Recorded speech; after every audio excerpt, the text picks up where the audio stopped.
নমস্কার। যুক্তি তর্ক সঙ্গে অর্কই আপনাদের স্বাগত। আপনাদের সঙ্গে আমি অর্কপ্রভ সরকার। ভয় কি মরণে রাখিতে সন্তানে, ভয় কি মরণে রাখিতে সন্তানে, মাতঙ্গী চলিছে আজ সমর রঙ্গে। তাথই তাথই তাথই দ্রিমি দ্রিমি দ্রম দ্রম, ভূত পিশাচ নাচে যোগিনী সঙ্গে।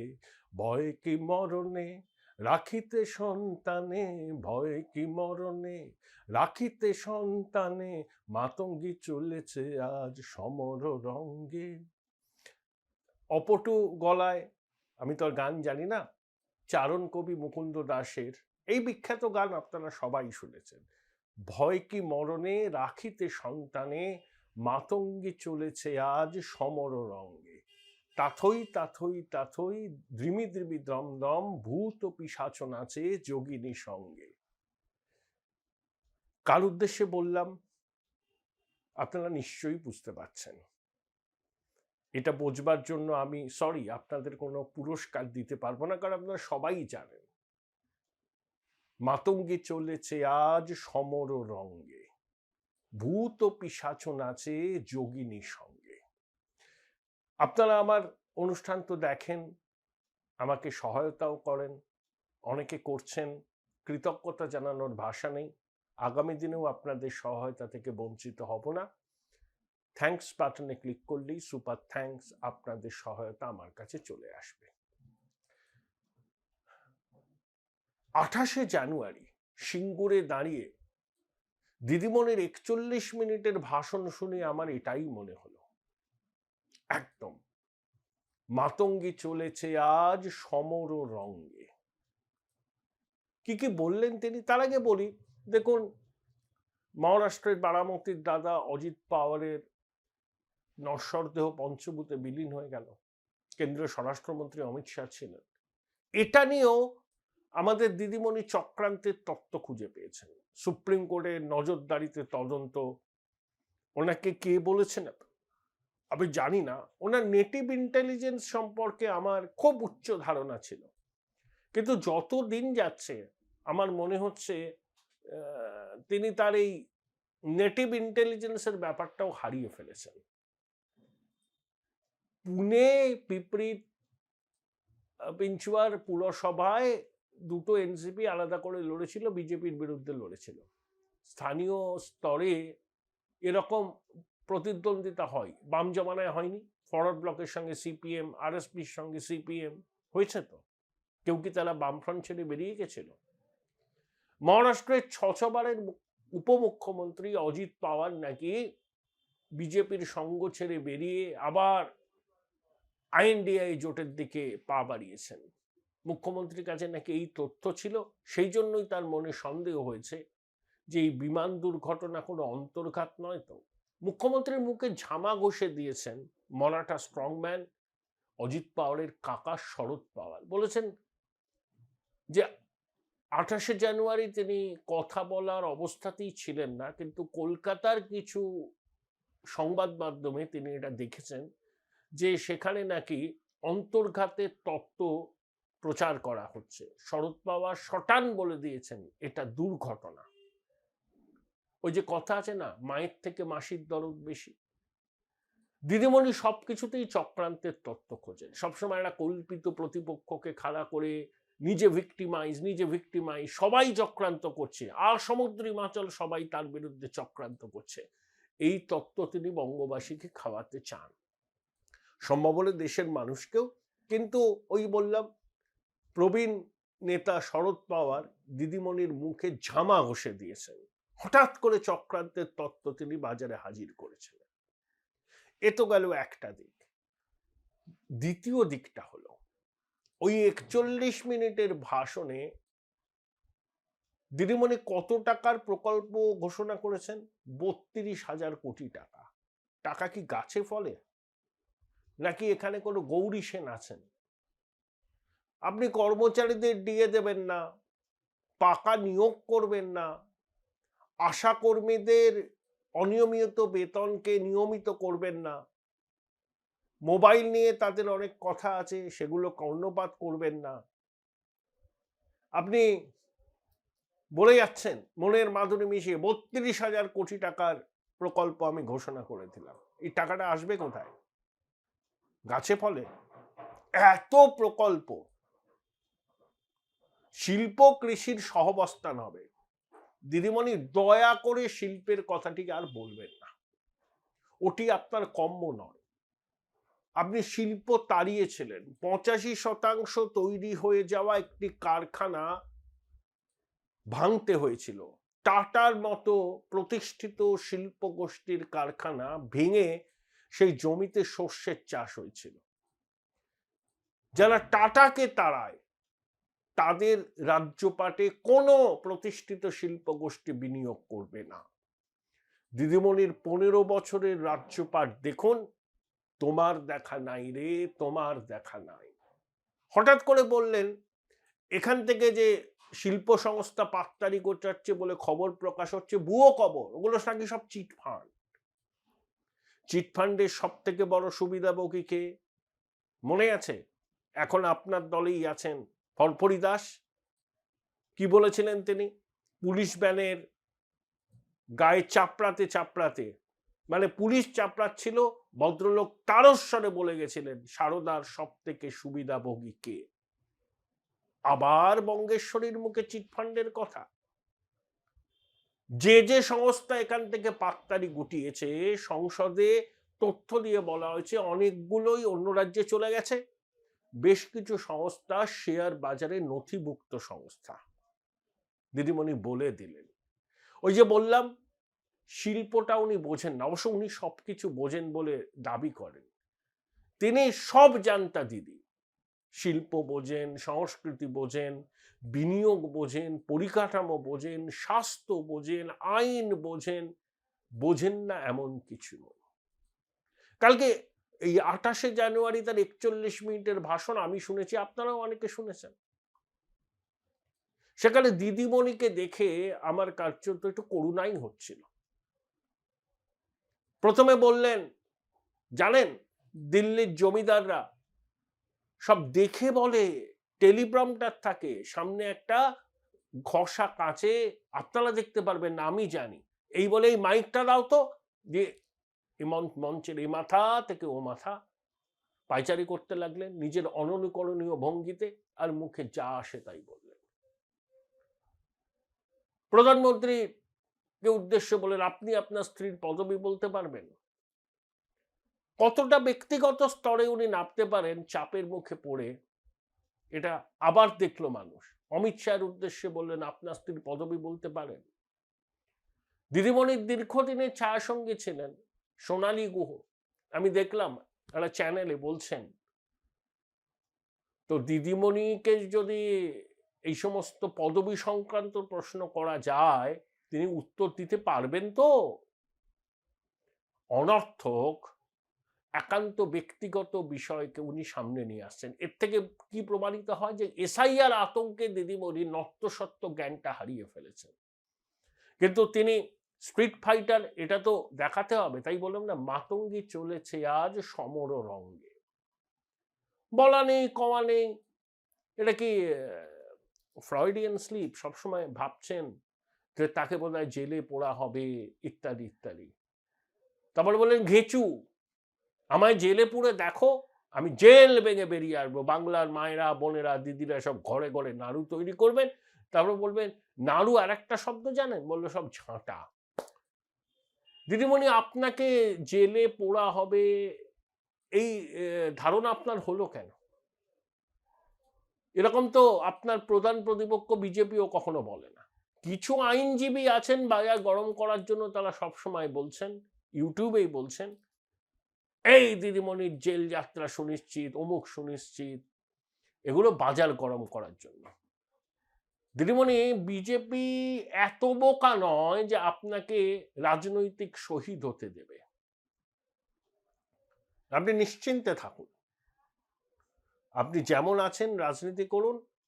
বাংলার মানুষ আপনাকে বিশ্রামে পাঠাবে কিনা সেটা নির্বাচনের ফলাফল বেরোলে পরে জানা যাবে। ভিতরে ভিতরে মনস্তত্ত্ব কাজ করছে নাকি যে আমাকেও জেলে যেতে হতে পারে? আসলে উনি তো চৌর্যবৃত্তির সাম্রাজ্য প্রতিষ্ঠা করেছেন। বিরোধীদের অভিযোগ, জনমানসেই ধারণা অনেকটাই বদ্ধপরিকর, মানে বদ্ধমূল। তার খবর টবরও তিনি পান, সেই থেকেই বোধহয় একটা আতঙ্ক তৈরি হয়েছে মনের মধ্যে, আমাকেও বোধহয় জেলে পাঠিয়ে দেবে। তাই তিনি মঞ্চের এ মাথা থেকে ও মাথা কর্ডলেস মাইক নিয়ে হাঁটলেন আর আবোল তাবোল বলে চললেন। দিল্লি কা লাড্ডুদের তিনি দেখতে যাবেন, যান না, তিনি দিল্লি যাবেন, কি আছে, 2রা ফেব্রুয়ারি কমিশন তাকে সময় দিয়েছে। খোকাবাবু যাবেন, যাদের এসআইআর এর কারণে মৃত্যু হয়েছে বলে আপনি দাবি করছেন, তাদের পরিবার পরিজনদের নিয়ে যাবেন, বলুন, খোলা মেলা কথা বলুন। কমিশনের ফুল বেঞ্চ থাকবে, তারপরে সাংবাদিক বৈঠক করবেন। খোকাবাবু যেভাবে তর্জনী উঁচিয়ে কথা বলেন, পিসিমণি খোকাবাবুর থেকে তার রাজনৈতিক ওজন, তার পলিটিক্যাল ম্যাচিউরিটি 100 গুণে বেশি। তিনি খোকাবাবুর মতো আঙুল তুলে কথা বলবেন না, কিন্তু তার বক্তব্যের যে ধাঁচ আমরা জানি, ঠিক সেই কথাগুলোই বলবেন, ভুল হিন্দিতে, ইংরেজিতে বলার চেষ্টা করবেন আর কি। যাক, ইংরেজিতে বলুন, ঠিক আছে, এরকম ভুল হিন্দি বলে নিজেকে হাসির খোরাকার দয়া করে করবেন না, ইংরেজিতে বলুন না, হিন্দি। আপনি তো জোড়াসাঁকো ঠাকুর বাড়িতে এসআইআর এর বিরুদ্ধে পদযাত্রায় গিয়ে ইংরেজিতে কথা বললেন, হিন্দিতে কথা বললেন। একে বলছেন বাঙালি অস্মিতা, ঠাকুর বাড়ির একেবারে ঢিলচোড়া দূরত্বে মঞ্চ বেঁধে সভা করলেন, বক্তব্য রাখলেন হিন্দি এবং ইংরেজিতে। যাই হোক, কিন্তু দিদিমণি বুঝতে পারছেন এ বড় সুখের সময় নয়। এসআইআর এর আতঙ্ক তাকে যে কতটা পেয়ে বসেছে প্রতিনিয়ত তার প্রমাণ আমরা পাচ্ছি। সে নেতাজির জন্মদিবস পালনের অনুষ্ঠান থেকে শুরু করুন, যেখানে তিনি যান সেখানেই এখন এসআইআর এসআইআর এসআইআর। একের পর এক মামলা করছেন সুপ্রিম কোর্টে, ঘেঁটে দেওয়ার চেষ্টা এসআইআরটা, তাই তো?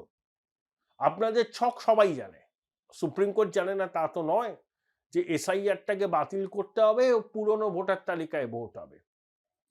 তর্কের খাতিরে মেনে নিলাম, কমিশন এই অসহযোগিতার মুখে দাঁড়িয়ে বলল আমরা পশ্চিমবঙ্গে এসআইআর এই মুহূর্তে করব না।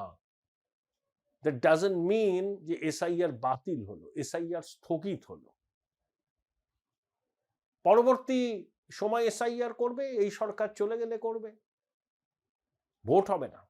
নো এসআইআর নো ভোট, এটা শুধু বিজেপির দাবি নয়, পশ্চিমবঙ্গের শুভবুদ্ধি সম্পন্ন গণতান্ত্রিক মানুষের দাবি, যারা ভোটটাকে উৎসবের মেজাজে হতে দিতে চান, ভোটে যাতে মায়ের কোল খালি না হয় সেটা এনশিওর করতে চান, এবং ভোটার তালিকায় যাতে প্রকৃত ভারতীয়দের নাম থাকে সেটা দেখতে চান, তারা এসআইআর প্রক্রিয়াকে সমর্থন করছেন।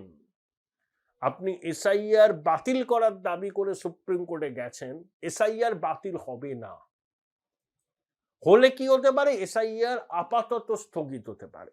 কমিশন নিজেই বলতে পারে এই চরম অসহযোগিতার মুখে দাঁড়িয়ে আমাদের পক্ষে সুষ্ঠুভাবে এসআইআর করা সম্ভব নয়, আপাতত আমরা স্থগিত রাখছি, পরে যথাসময়ে এসআইআর হবে, এবং এসআইআর এর পরে সঠিক ভোটার তালিকাকে সামনে রেখেই পশ্চিমবঙ্গের নির্বাচন হবে। কমিশন কখন নির্বাচন করবে সেটা কমিশনের একান্ত ইচ্ছের উপর নির্ভর করে। কোনো আদালত কমিশনকে নির্দেশ দিতে পারে না তোমাকে এখনই নির্বাচন করতে হবে। কমিশন যদি দেখে পরিস্থিতি নিয়ন্ত্রণে নেই, সাংবিধানিক প্রতিষ্ঠান তার কাজ করতে গিয়ে বাধাপ্রাপ্ত হচ্ছে, কমিশন কিন্তু কোনো অবস্থাতেই নির্বাচন করবে না। এসআইআর বাতিল হবে না দিদিমণি, এসআইআর স্থগিত হতে পারে, তাতে আপনাদের বিপদটা আরো বাড়বে। যদি রাষ্ট্রপতি শাসনে এই রাজ্য চলে যায়, দেখবেন আপনার শাসক দলের মূল ভিত্তিটা কি? পুলিশ। পুলিশ যদি নিউট্রাল হয়ে যায়, আপনাদের মাতব্বররা ঘরে ঢুকে যাবে।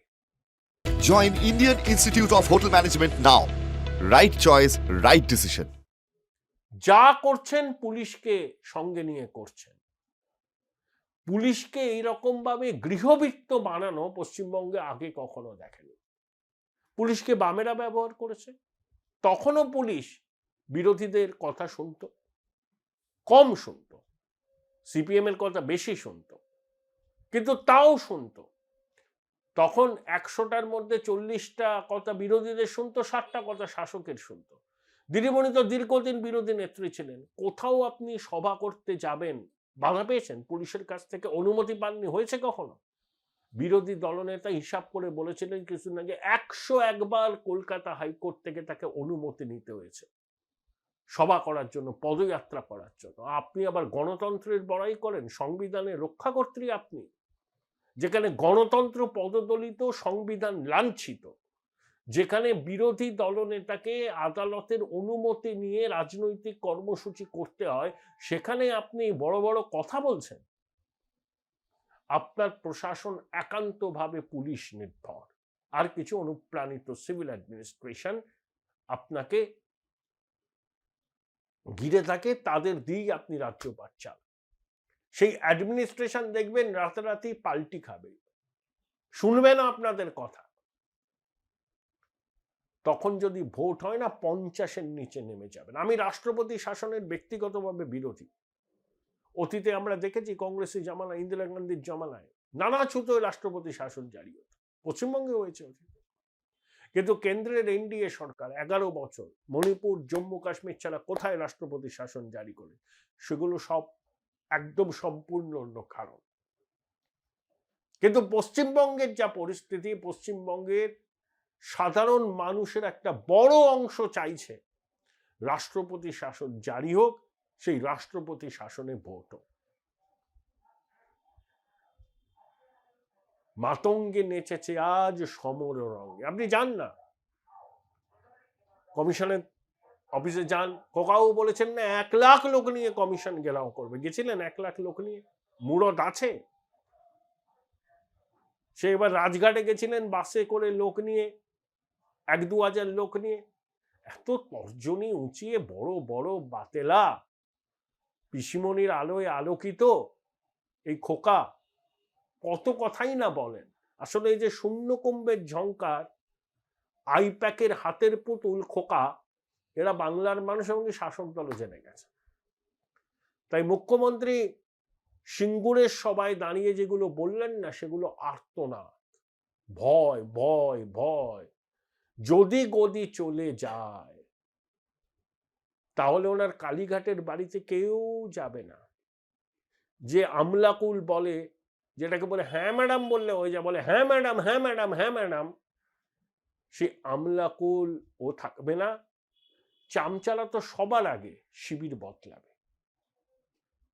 তাই মুখ্যমন্ত্রী কি ওই আগাম ঝড়ের পূর্বাভাসটা পেয়েছেন, তাই এত আতঙ্কিত? আমার তো তাই মনে হলো।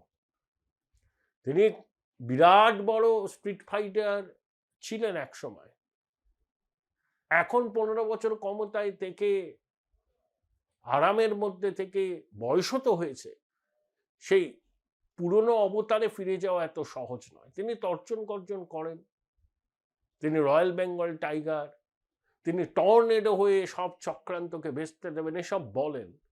আসলে হচ্ছে তার ভয়ের বহিঃপ্রকাশ। সারা ভারতবর্ষে এসআইআর হচ্ছে, হবে। কোথাও এরকম আর্তনাদ দেখছেন রাজ্যের প্রশাসনিক প্রধানের? ব্যতিক্রম পশ্চিমবঙ্গ। কারণ এসআইআর তৃণমূলের ভাবনার বাইরে ছিল, পালে বাঘ পড়েছে। দ্বিজেন মুখোপাধ্যায় তার ভোট দিতে পারবেন না, এরকম অনেক নাম তো ইতিমধ্যে বাদ গেছে, আরো বাদ যাবে। নির্ভুল ভোটার তালিকাতেই ভোট হবে।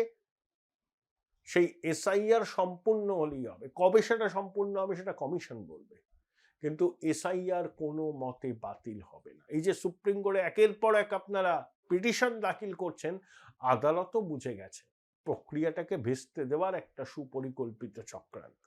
কপিল সিব্বল ব্যারিটন ভয়েসে নানা কথা বলবেন, অভিষেক মানু সিংভি সুললিত ইংরেজিতে বলবেন, শ্যাম দিওয়ান বলবেন এসআইআর ভেস্তে দিন, এসআইআর বন্ধ করুন। বন্ধ হতে পারে, স্থগিত হতে পারে, বাতিল হবে না।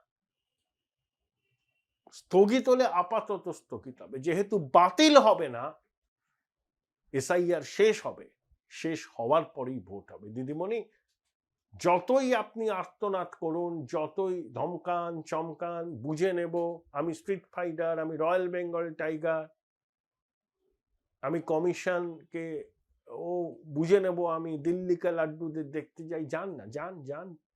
কে আপনাকে বাধা দিয়েছে? অবশ্যই যাবেন, কমিশন সময় দিয়েছে, কিন্তু ভয় আপনার মনে পেয়ে বসেছে।